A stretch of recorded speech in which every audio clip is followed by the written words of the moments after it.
एकलव्य का परिचय। ये कैसे हो सकता है कि मित्र एक सीख बाण का रूप धारण कर ले और कुएं में प्रवेश करें और फिर सीख से सीख बाण की तरह जुड़ती चली जाए और कुएं में गिरी वस्तु उन जुड़ी सीखों से रस्सी की तरह बाहर निकाल दी जाए? नागदंता ने सवाल किया। तुम नहीं समझ पाओगे नागदंता, ये तो मंत्र शक्ति का चमत्कार है, इसमें कोई विस्मय नहीं है। तुम भारद्वाज मुनि के पुत्र आचार्य द्रोण को नहीं जानते, वे कितने बड़े साधक धनुर्धारी हैं, विलक्षण प्रतिभा के धनी हैं। उनके इस कर्म में कोई चमत्कार जैसी बात नहीं है। मैं जानता हूं कि वे सब प्रकार से समर्थ हैं। उन्होंने मंत्र पढ़कर सीख को कुएं में डाला तो वह सीख उनके मंत्र के प्रभाव से बाण में परिवर्तित हो गई। ये तो ऐसा है मानो कोई साधक तन्मय होकर जब कोई कर्म करता है तो वह तो होता ही है। लेकिन मित्र, तुम भी तो धनुर्धारी हो, निषाद राज के पुत्र हो और अपनी विद्या में निपुण भी हो। लेकिन मैं तो तुम्हारे सामने अज्ञानी हूँ, मुझे खुलासा करके तो बताओ। हंसते हुए एकलव्य ने कहा, तुम बहुत चतुर हो, मेरे अनुभव का लाभ लेना चाहते हो। दरअसल एकलव्य ने ये दृश्य अपनी आंखों से देखा था। उसने देखा था कैसे एक तपस्वी कौरव राजकुमारों की जिज्ञासा को अपने कौतुक से चमत्कृत कर रहा था। निषाद राज का ये पुत्र एकलव्य तो भी बालक था, वीर बालक था। वह तो जंगलों में आखेट करता था और अपने पिता से उसने ये सब सीखा था। आज तो वह हस्तिनापुर से आते हुए जब पास के जंगल से गुजर रहा था तो अचानक कुछ हलचल और विवाद देखा, उसके बढ़ते कदम रुक गए। आज वह अपने नाराज के लिए लोहा खरीदने के लिए गया था। ये तो उसे वहां जाकर पता चला कि सारा लोहा राजकुमारों के शस्त्रों के लिए निश्चित कर दिया गया है। वह सोच रहा था ये भी कोई बात हुई। राजकुमार हैं तो ठीक है, लेकिन क्या प्रजा के सारे काम रोक दिए जाएंगे? यह कैसा एक तंत्र शासन है? बालक एकलव्य के मन में विद्रोह जागना स्वाभाविक था और इसीलिए वह बाजार से बिना लोहा लिए खाली हाथ लौट रहा था। वह तो अपने ही विचारों में खोया हुआ था। अपने आसपास कुछ शोर और बहस होते देखकर उसके पांव ठिठक गए। राजकुमारों के हाथ में लकड़ी की छड़ी थी, लेकिन वे खेल नहीं रहे थे। उनकी गेंद कुएं में गिर गई थी। वे निराश थे और उनके पास एक श्वेत जटाधारी, ऊंचे मस्तक, कसी भौहें, बड़े नेत्र, उठी नाक का रक्तवर्णी दिव्य पुरुष खड़ा मुस्कुरा रहा था। खुला जंगल प्रदेश था। तुम ये कहाँ की बात कर रहे हो? एकलव्य नागदंता ने पूछा। तुम सुनते चले जाओ नागदंता, जो दृश्य मैंने अपनी आंखों से देखा है, जब तुम सुनोगे तो तुम भी उस चमत्कार के आकर्षण में डूब जाओगे। मैं जिस यशस्वी पुरुष की बात कर रहा हूँ वह कोई साधारण पुरुष नहीं है। तुम्हारे अंदर यही तो खराबी है, तुम बात को सीधे ना कहकर बढ़ा चढ़ाकर कहते हो। देखो नागदंत, तुम्हें ये अटपटा अवश्य लगेगा, लेकिन मित्र, जो दृश्य मैंने देखा है मैं उसके मुंह से बाहर नहीं निकल पा रहा हूँ। मैंने देखा एक वीतरागी तपस्वी जिसे मैं पहचानता नहीं था, सामने दूर से मुझे आता दिखलाई पड़ा। यह हस्तिनापुर राजधानी के निकट वह विशाल उद्यान था जहाँ राजकुमार नित्य प्रतिकुल गुरु कृपाचार्य के पास धनुर्विद्या सीखते थे और धर्म विद्या सीखते थे। तभी कुछ बालक दौड़ते हुए एक कुएं के पास गए। वे उसमें कुछ झांक कर देख रहे थे। वे राजकुमार थे, इसलिए मैंने अपने को छिपा लिया, लेकिन मैं उनको पूरी तरह देख रहा था। उस वीर रागी तपस्वी ने जब उन बालकों को कुएं में झांकते हुए देखा, अब मैं तुमसे कैसे कहूँ। उनके चेहरे पर जो दिव्य मुस्कुराहट थी वह तो तुम नहीं अनुभव कर सकोगे नागदंत, वह तो मैं ही अनुभव कर सका हूँ। खैर, तुम सुनो, क्यों, क्या हुआ? नागदंत ने पूछा। अरे, तुम कैसे जान पाए कि यही कि उस दिव्य पुरुष ने उन राजकुमारों से यही प्रश्न किया। उन्होंने उनसे कहा, क्यों, क्या हुआ? हमारी गेंद कुएं में गिर गई है महाराज। तो फिर उसे निकालते क्यों नहीं? कुएं में पानी भी है और हम छोटे भी हैं, हम कुएं से गेंद कैसे निकाल पाएंगे?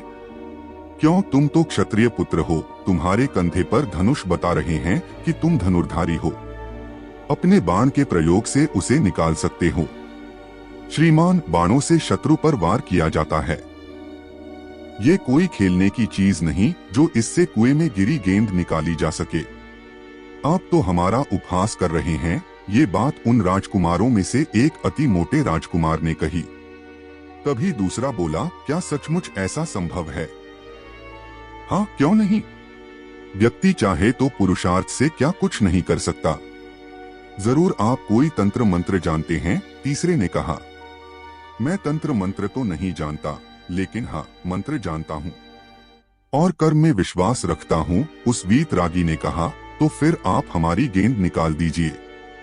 अच्छा चलो प्रयास करके देखते हैं। जैसे ही वे लोग कुएं की तरफ बढ़ने लगे, वैसे ही एक राजकुमार ने पुकार कर कहा, अरे नकुल, सहदेव, दुशासन, विकर्ण और भ्राता युधिष्ठिर, आइए, शीघ्र आइए। ये महाराज कुएं से हमारी गेंद निकाल देंगे। ये आवाज अर्जुन की थी, क्योंकि जिन्हें उसने भ्राता युधिष्ठिर कहकर पुकारा था, उन्होंने उसे अर्जुन संबोधित किया था।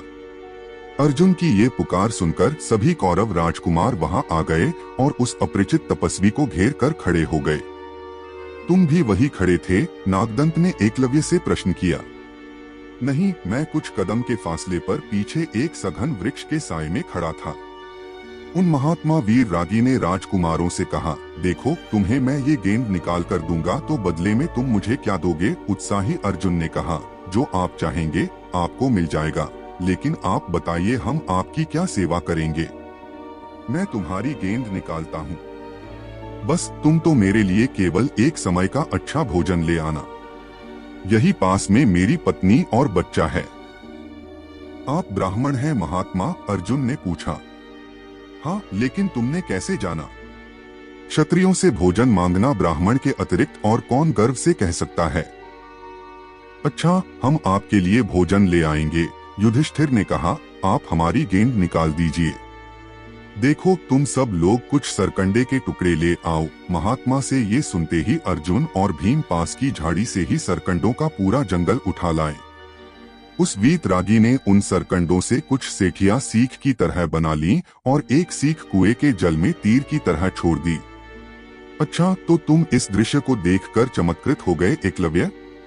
तुमने देखा होगा, वह जरूर एक जादू की छड़ी होगी, नागदंत ने कहा। यदि मैं ना देखता तो तुम्हारी बात मान लेता, लेकिन ये दृश्य मैंने अपनी आंखों से देखा था और ये देखा था कि सरकंडे स्वयं अर्जुन और भीम लाए थे। अब यदि उस तपस्वी के हाथों में जादू था तो मुझे ये मानने में कोई आपत्ति नहीं। खैर छोड़ो, आगे बताओ कि क्या हुआ।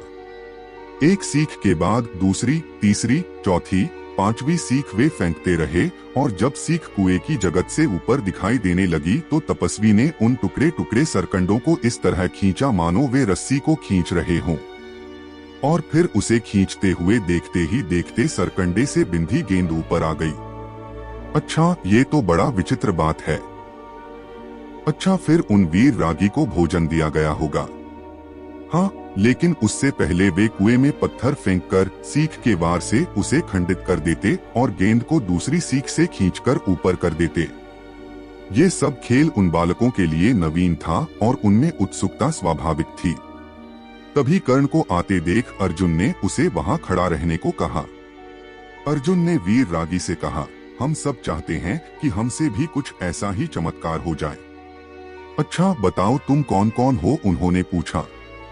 युधिष्ठिर ने कहा, महात्मा, हम राजा पांडु के पुत्र पांडव हैं। अर्जुन और अन्य चारों ने जब अपना परिचय दे दिया तो दुशासन ने कहा, महात्मा, हम धृतराष्ट्र के पुत्र कौरव हैं। उन सभी से तपस्वी ने एक एक कर परिचय प्राप्त कर लिया। अब तपस्वी ने कहा, अब तुम बताओ, तुम अपने सामने खड़े जन को जानना चाहोगे? अर्जुन ने कहा, आप अवश्य कोई साधु पुरुष हैं और हमने अपने कुलगुरु कृपाचार्य से सुना था कि हमारे गुरु आचार्य द्रोणाचार्य भी कभी हस्तिनापुर आएंगे। इस पर द्रोण ने कहा, हाँ, मैं द्रोणाचार्य ही हूँ। ये तो केवल मैंने परीक्षा के लिए किया है।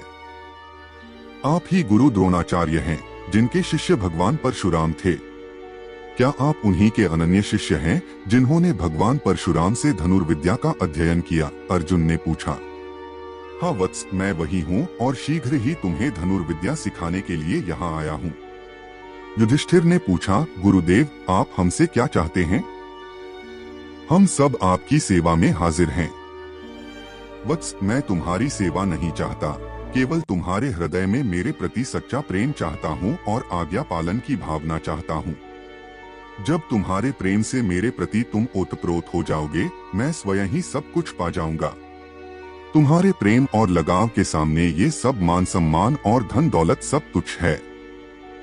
युधिष्ठिर ने अर्जुन से कहा, अर्जुन, एक अच्छे स्थान की व्यवस्था कराओ ताकि गुरुदेव वहां अपनी विद्या का अभ्यास कर सकें।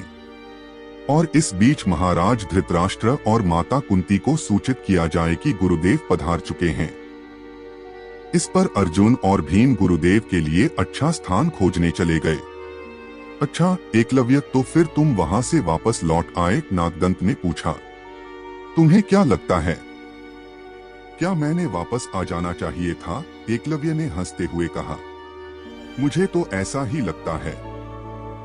नहीं नागदंत, मैं अभी वहां रुका रहा और मैंने देखा कि द्रोणाचार्य राजकुमारों से कह रहे थे कि मैं अभी कुछ समय के लिए हस्तिनापुर में ही रुकूंगा ताकि तुम्हें और अन्य राजकुमारों को धनुर्विद्या सिखा सकूं। और फिर मैंने देखा कि कौरव और पांडव राजकुमार द्रोणाचार्य के आसपास एकत्र हो गए थे। कुछ समय बाद मैं वहां से लौट आया, लेकिन जो दृश्य मैंने देखा था वह मेरे मन में रह गया। मुझे विश्वास है कि द्रोणाचार्य जैसे गुरु के मार्गदर्शन में पांडव और कौरव धनुर्विद्या में निपुण हो जाएंगे। नागदंत ने एकलव्य की बात ध्यान से सुनी और समझा कि एकलव्य के मन में भी गुरुदेव द्रोणाचार्य से विद्या प्राप्त करने की इच्छा जागृत हो गई थी।